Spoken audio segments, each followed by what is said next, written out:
All right, you guys are finishing up your multimedia projects. You've been working for a few days, looking at data on the internet, doing your qualitative and quantitative analysis, and putting together a video using that footage that you captured from the internet to share that with your audience. Okay. And right now we're at the most important stage in the process, which is revision. Okay. So yesterday you were doing some self-evaluation.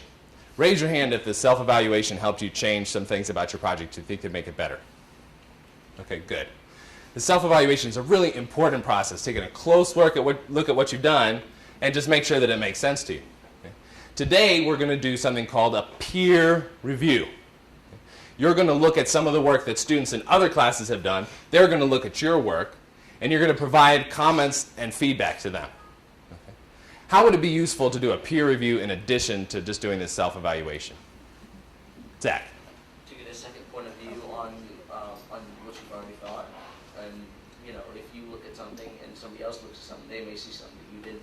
They may see something that you didn't see. Okay? If you're trying to make sense, and that is the ultimate goal whenever you're writing or publishing anything, you want to make sense to people. So you got to show it to somebody else who doesn't have your thoughts and ideas. They can take a look at it from their experience, and they can let you know how much sense does this make. Okay, how effective have you been? Okay, so what you're going to do is take a look at the peer review. You're going to look at some other people's work. I have a form, an online form for you to fill out. Every time you look at a student's video, you're going to fill out the information on the form so they can get your feedback, and then you can look at the results, feedback on your project, and do some revision on your own projects. Does anybody have any questions?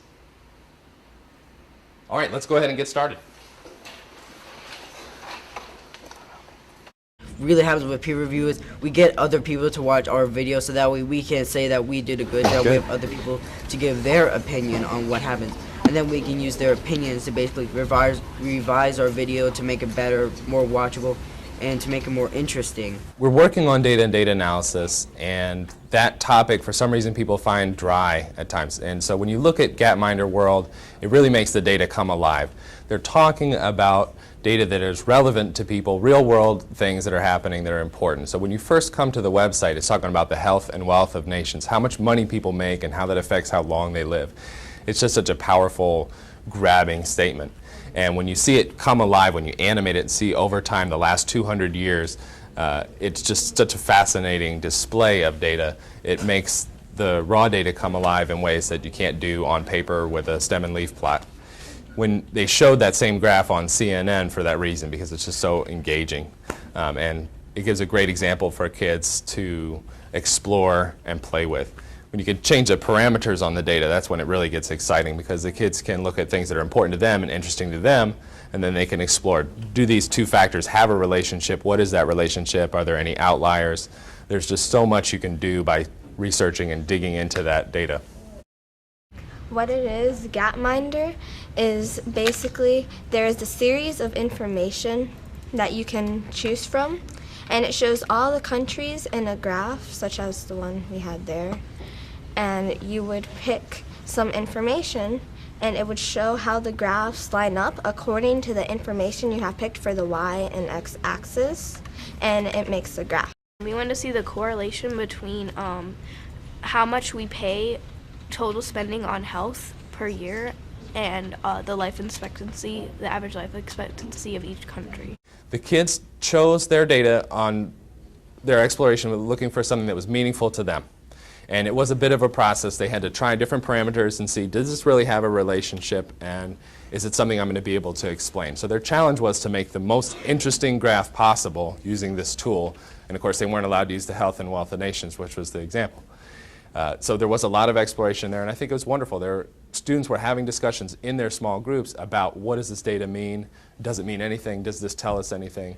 And it just takes the entire discussion to a much higher level than you would have in a textbook. There's a really cool site, because what it allows you to do is create a graph using different data values. Now, all this data has been accumulated, and you can use the data on the X and Y axis. So you can put things like we did, total fertility compared to years in school.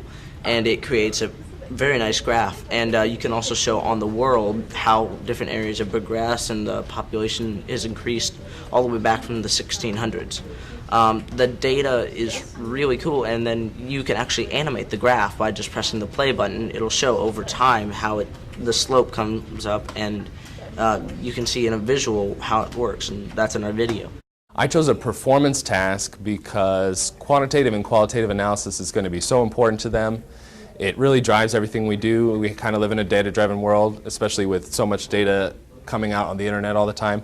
They need to be able to look critically at that data and understand it, and you can't package that into the abstract where there's just one question. If you know the right answer, this is how you do quantitative analysis. That's the kind of thing that's so forgettable. And this experience, I really want them to take away and just talk about in the future. When they encounter these topics again in college, they can think, you know what, when I was in 7th grade, I did this project on quantitative analysis, and it was really neat. We made this video. The kind of thing that sticks with them. And it really gives me a good window to see whether they really understand it or not. If you want to find out authentically what the children have learned, a performance task is going to be a lot more effective than a paper and pencil bubbling in some kind of abstract answers. You want to see the kids, what they're doing. You want to talk to them. You want to engage with them in conversation. And then you can really gauge and measure what have they learned. And then you're there at that moment. You can kind of supplement them, give them that scaffolding, that support that they need to really get the concept. These are important things that they're learning, and it's important that they remember that and have an authentic learning experience that's going to continue on and carry with them.